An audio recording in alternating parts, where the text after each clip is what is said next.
To make kunafa, we're gonna start making the filling, and in this saucepan I'm gonna add my milk, and I'm using whole milk.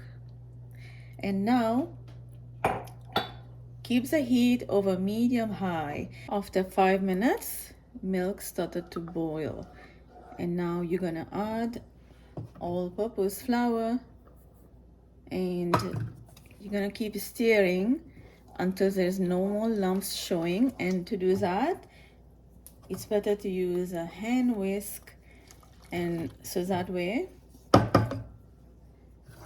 we are not going to get any lumps. So quickly keep stirring. Now add sugar, keep stirring. Now add almond extract. You can also use vanilla extract or orange blossom water or rose water.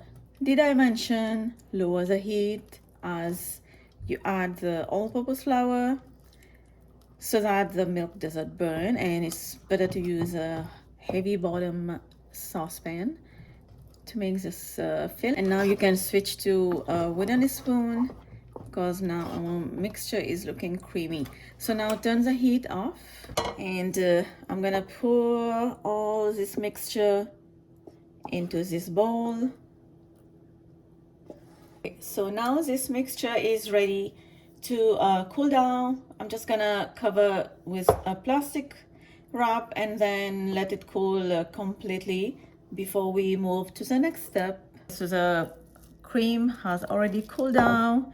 Just make sure you put the plastic on top of the cream so that it stays fresh as is, doesn't create any crust on top. So put that on the side for now, and then I am using a box of, just like so, 54 grams of kataifi. This is what we're gonna use to make kunafa. So this is frozen, and you have to just remove it from the freezer like overnight or in the morning if you're gonna be making it in the evening. So now what I am doing is just separate them into 3 parts, and then we are going to, it's already shredded, but you have to, like, you know, walk it out a little bit, use your hand and try to break them just like so. Sorry for the noise. Just like that. It's not difficult, but it is just a little time consuming for this. You just want to make sure that the pieces goes very small like this. It's time to add the melted butter.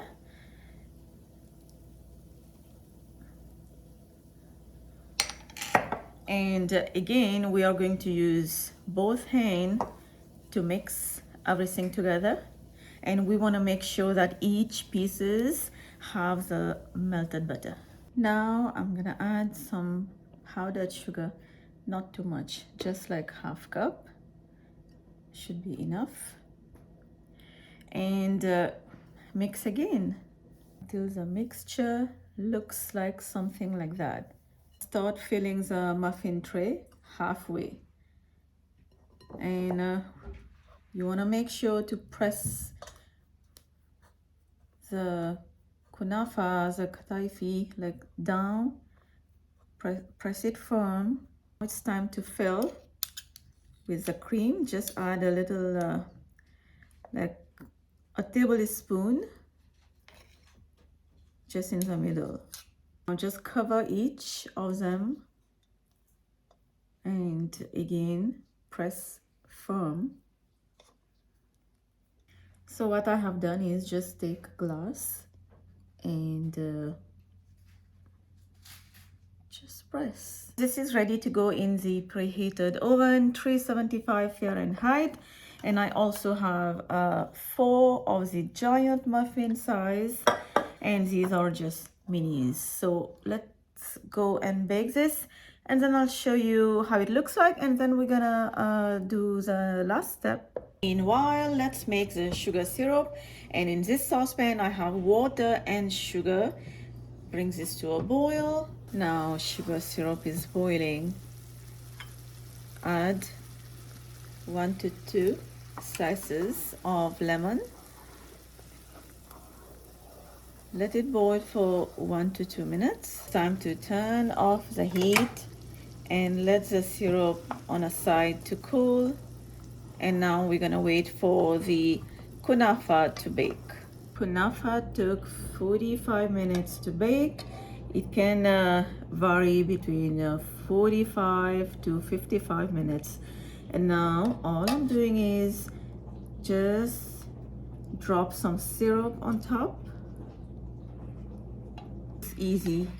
Take a small knife and just lift it up, and you can see how the kunafa is looking. First, we are going to put some pistachio on top. Let's show you how is the kunafa looking. You can hear the crispiness on the outside and the creamy filling, chewy on the inside. And this is how our kunafa is looking. Hope you guys enjoy this video with me. I will see you next time with another one. And for now, it's time to enjoy these beauties, and check the written ingredient down below in the description box. I will see you next time. Bye bye.